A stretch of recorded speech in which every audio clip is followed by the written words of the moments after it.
What is going on, and welcome back to another episode of I Coach Nutrition Radio. Today, we're coming with you with a question that came from our private Facebook group, the I Coach Nutrition Family Facebook group. And so the question was, what to do, what should I do if you're not sure what to eat or how much to eat? Okay, so this is a two-part question here. Now, for those of you that listened to the last podcast, you're going to know we went over how to know what portion sizes work best for you. So this is going to build off a little bit off of that in terms of how much to eat. But in terms of not knowing what to eat, we're going to be able to address that there first, and then we'll kind of piggyback off of the last episode in terms of addressing the second part here to the question. So again, this question is coming from somebody that is in the private Facebook group.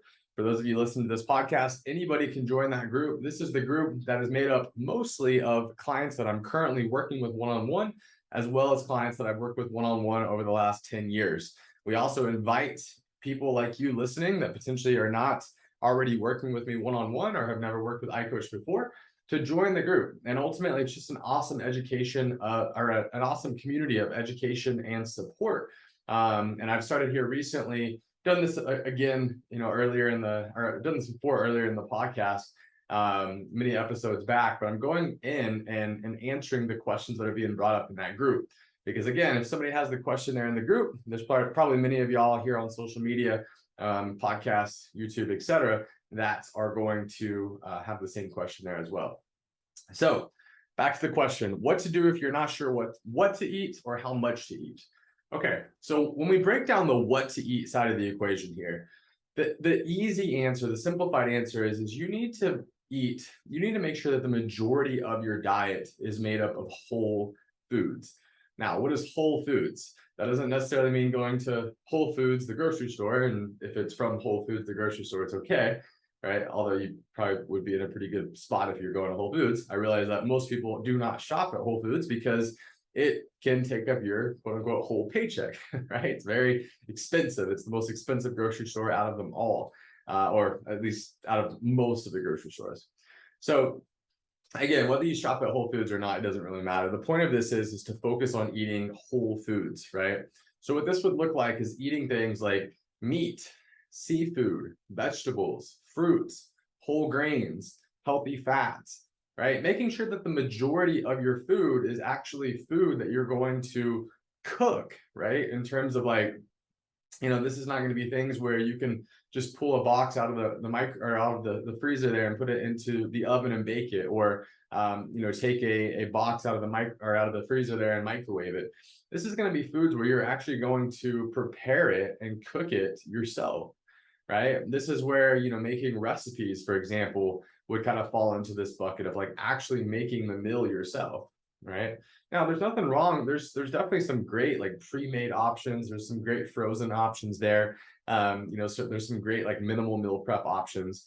But the point of this is to think to yourself, okay, if I was to break this down in terms of meats and seafoods and vegetables and fruits and whole grains and healthy fats, that should make up at least 80% of my diet, right? And then the other 20%, this is going to make up probably for most things where you're going out to restaurants, you're enjoying life, you're doing date night.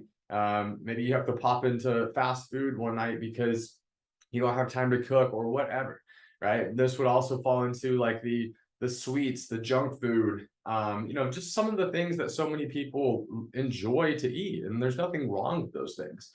We just want to make sure that the script isn't flipped there, right? If only 20% of your whole food or 20% of your diet is whole foods and 80% of it is foods that are fast food, restaurant food, junk food, processed food, foods that are not whole foods, well, then you're probably not going to be that healthy. You're probably not going to feel that great or look that great or perform that great. So you've got to meet yourself where you are ultimately, right? If you're at 20% there, you're not going to go from 20 to 80 overnight, right? It's going to take time, but ultimately you need to meet yourself where you are honestly and be like, okay, out of my diet here, how much of my diet is actually healthy food? How much of my diet is actually whole foods, minimally processed foods, right? Am I actually getting in vegetables or fruits or a combination of both at most meals that I'm eating? Am I actually building real meals? Am I actually building whole foods based meals, like the iCoach plates I always reference, right? Or are you just snacking all the time, right? Are you in this reactive mode with your nutrition where you're never actually planning and preparing anything? You're just on the go all the time, and there's not really much thought that's put into your nutrition, right? The planning aspect of nutrition is everything. The more you put into your plan, the more you're going to get out of it, right? Failure to plan is planning to fail. So the more effort you put forth, the better results you're going to get ultimately, especially in the beginning, right? In the beginning, this stuff is going to seem challenging. It's going to seem overwhelming. It's going to seem like it takes way longer than it should, like anything that you've ever done in life in terms of determining, building a skill set, right? So don't let that discourage you. That's how it was for me. That's how it is for every new client that I work with when we first start, right? But sometimes you just have to start, and you got to meet yourself where you are, and you have to slowly but surely start to improve and get better, right?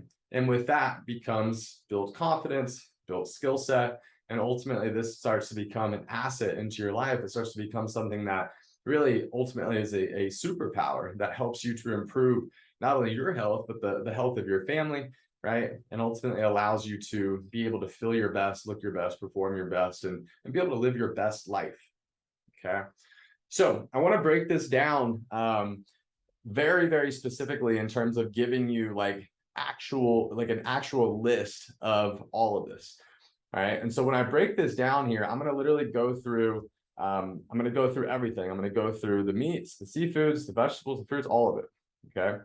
So let's start with the protein sources first. Okay. And so what would go into this would be meat, seafood. I'm also going to share some more like plant-based, vegan-based options there as well. All right. So in this protein section, okay, when I break this down, all right, so we're going to go into, we got albacore tuna, beef flank, beef top round, beef top sirloin, bluefin tuna, bone broth, bottom round roast, canned sardines, chicken breast, chicken tenderloin, chicken thigh, crab, egg whites, extra firm tofu, eye of round roast, ground beef, ground bison, ground turkey, halibut, light canned tuna, lobster, mackerel, ostrich, oysters, Pacific cod, pork tenderloin, scallops, seitan, shrimp, sirloin tip steak, skirt steak, trout, tuna packets, turkey breast, wild salmon, yellowtail. Okay, so that's going to be a list. There are more, right? But this is a pretty big list for you there. Now we're going to go into starches, okay? And so this is going to fall into mainly whole grains. There will be some others that are in this list as well, but ultimately the sources that are going to be inherently higher in carbohydrate, right? So the list I previously shared that would fall into that quarter plate protein in terms of building out the iCoach plate. This is going to fall into the quarter plate carb source in terms of the iCoach plate. So acorn squash, amaranth, bagels, black bean pasta, barley, black beans, brown rice, buckwheat, butternut squash, cassava root, chickpea pasta, chickpeas, cream of rice, kamut, kidney beans, lentil pasta, lentils, lupini beans, original oatmeal, parsnips, pinto beans, purple potatoes, quinoa, red skin potatoes, russet potatoes, rutabagas, spaghetti squash, sprouted grain bread, sweet potatoes, taro root, teff, what else we got? Triticale, white rice, whole grain breads, whole grain cereals, whole wheat pasta, winter squash, yams. Okay. Now we're going to go into vegetables. So artichoke, bok choy, alfalfa sprouts, asparagus, bamboo shoots, bean sprouts, beets, broccoli, broccolini, Brussels sprouts, cabbage, carrots, cauliflower, celery, collard greens, cucumbers, edamame, eggplant, garlic, green peas, green string beans, jicama, kale, lettuce, mushrooms, nori seaweed, okra, onions, pickles, sauerkraut, spinach, spirulina, sprouts, sun-dried tomatoes, sweet peppers, Swiss chard, watercress, and zucchini. Okay. Now we're going to go into fruits, apricots, bananas, blackberries, blueberries, cantaloupe, clementines, cranberries, currants, elderberries, figs, gala apples, granadilla, Granny Smith apples, grapefruit, grapes, green grapes, guavas, honeydew, jackfruit, kiwi fruit, kumquats, limes, loquats, lychee, mangoes, navel oranges, nectarines, oranges, papayas, peaches, pears, pineapples, plums, pomegranate, pomelo, raspberries, red grapes, starfruit, strawberries, sweet cherries, tamarillo, tamarind, tangerines, tart cherries, and watermelon. All right, now we're going to go into fats.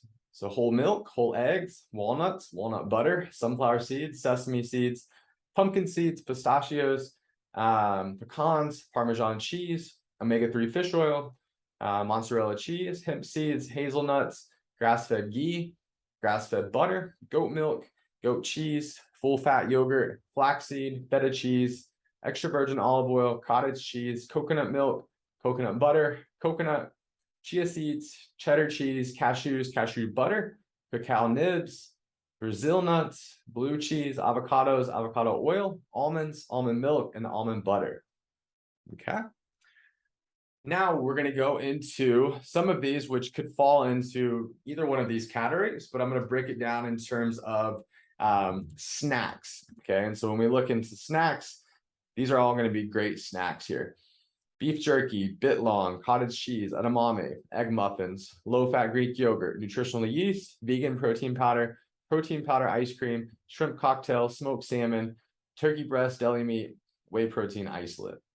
So I just wanted to share the snack section because a lot of people do ask, they're like, well, you're talking about meals all the time, but are snacks bad or snacks something that I shouldn't be eating? There's nothing wrong with snacks. Snacks can be great. It's just what I find with a lot of people is that they're so reliant on snacks that snacks are so easy and so convenient, which I get it, but they just end up snacking all the time, snacking throughout the day, which never actually allows them to get full and satiated. And so in comparison to meals, I just try to get clients to focus on eating real meals, right? Like the majority of your foods that you should be eating should actually be a meal, right? Let's call it, you're building out a meal for breakfast, a meal for lunch, a meal for dinner. And more specifically with a meal, you're building out an iCoach plate with each one of those meals, right? So quarter plate protein, quarter plate carb, half plate color. Again, the color breakdown would be vegetables or fruits or a combination of both. But that's a great balanced plate there, right? That actually allows you to get everything that you need in terms of protein, fat, and carbohydrates so that you feel your best, look your best, and perform your best.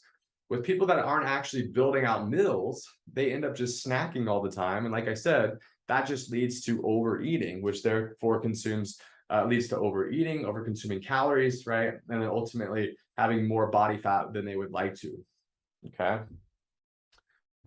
Okay, so in terms of what to eat, I think that covers it pretty well, okay? All right, so now if we go into how much to eat, now this is a loaded question. It really just depends, right? And the other question, it just depends too. With everything in nutrition, you're always going to hear that first, right? It depends. But generally speaking here, when you are asking the question, how much to eat, a lot of this is going to be dictated by your goals, right? And so what you need to understand is there's three kind of categories here, right? In terms of how much to eat. First, we're going to go into the calorie side of it, okay? And so on the calorie side of it, you need to understand, okay, for you, based off everything about you and your lifestyle, right? As well as, your anthropometrics, like your height, your age, your weight, your gender, also looking at like your activity level, your body fat percentage, where you're at in the season of life that you're in, your goals, all of these things are going to kind of dictate these numbers. But if you're looking at where your maintenance calories are, right, this is essentially the amount of calories that are going to allow you to maintain your weight. And this could be found on simply just going to a TDEE calculator. If you go to tdeecalculator.net, that's going to give you, that stands for total daily energy expenditure.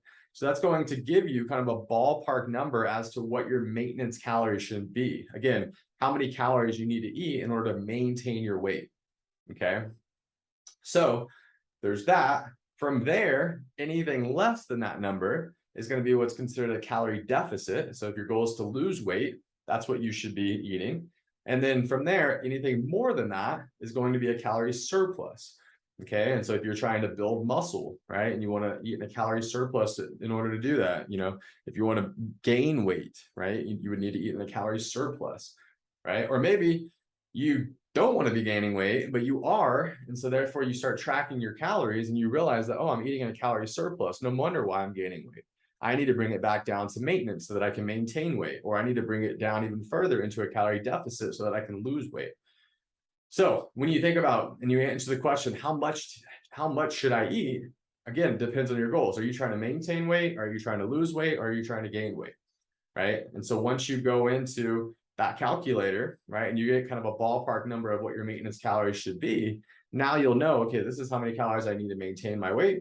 Less than that, calorie deficit. More than that, calorie surplus. The deficit should make you lose weight. The surplus should make you gain weight. Okay. Now, there's a lot of variables that go into this that could affect that. But again, this is just generally speaking. Okay.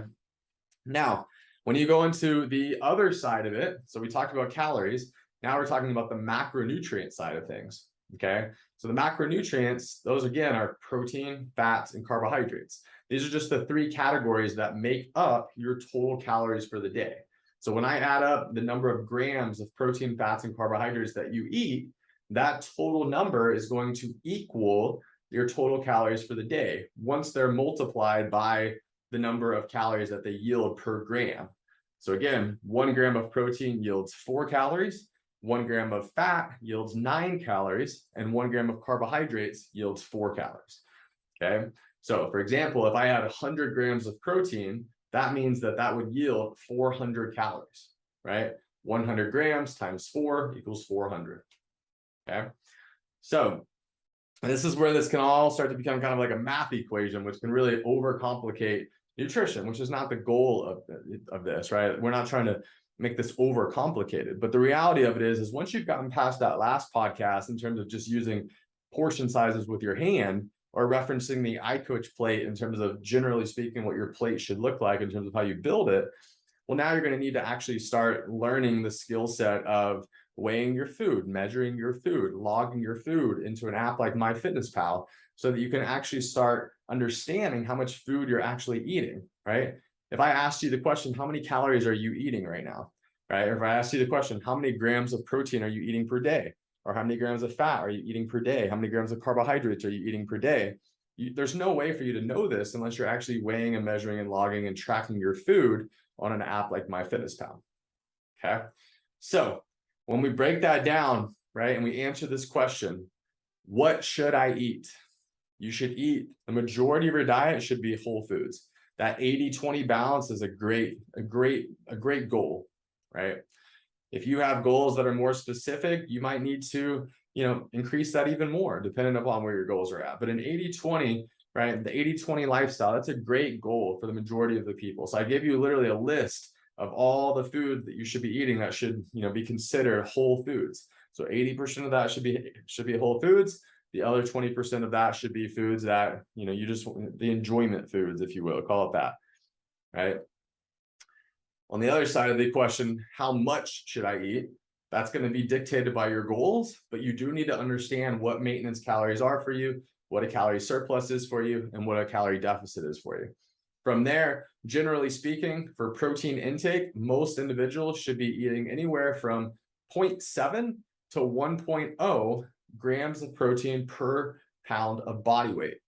Or if you're trying to lose weight, you can just go off your goal body weight. That's fine too. Right? But you would take that number and you'd multiply it by 0.7. That would be the low intake, the low end of that intake, and 1.0, which would be the high end of that intake. For most of y'all listening to this, you're going to do this calculation. Then you're going to track your food on MyFitnessPal, and you're going to be like, oh my gosh, I'm only taking in half of the amount of protein that I should be eating if I multiplied it by 0.7. So don't try to go from, half that to 0.7 overnight. Meet yourself where you are, slowly start working that number up. Okay. From there, you can have a lot more flexibility with your fats and your carbohydrates. As long as calories are accounted for and proteins accounted for, you can have a lot more flexibility with your carbs and fats. Unless you're somebody that just has very, very specific goals, your fat intake and your carbohydrate really aren't going to matter all that much. What I will say is for those people that are really, really active, you're probably going to want to eat more carbohydrates, right? A higher carb diet and a lower fat diet. Okay. For those of you that are more sedentary, you're probably going to want to have a higher fat intake and a lower carb intake, right? But ultimately, it all just comes down to preference with the carbs and the fats. Unless you have very, very specific goals, it's really not all going to matter that much. It's really going to be dictated by what works best for you. Again, as long as calories and protein are accounted for. So I could go on for hours and hours and hours discussing this and answering this question. I hope this simplifies the process for you here in terms of answering that. And again, for those of you that are not in the group yet, please request to join. When you do that, it'll ask you what's your number one struggle with nutrition. The question that was brought up here, that was theirs, right? So what's yours? I'd love to invite you into the group. I would love for you to ask your question, and I would love to be able to dedicate a whole podcast to answering your question. Okay, awesome. All right. Well, hey, I really, really appreciate you listening to the podcast, watching this on the Facebook group, the YouTube, and just being a part of the iCoach community. So anything that I can do to serve you, please let me know. And other than that, I hope everybody's having an amazing Sunday. Until next time. Thanks, guys. Bye.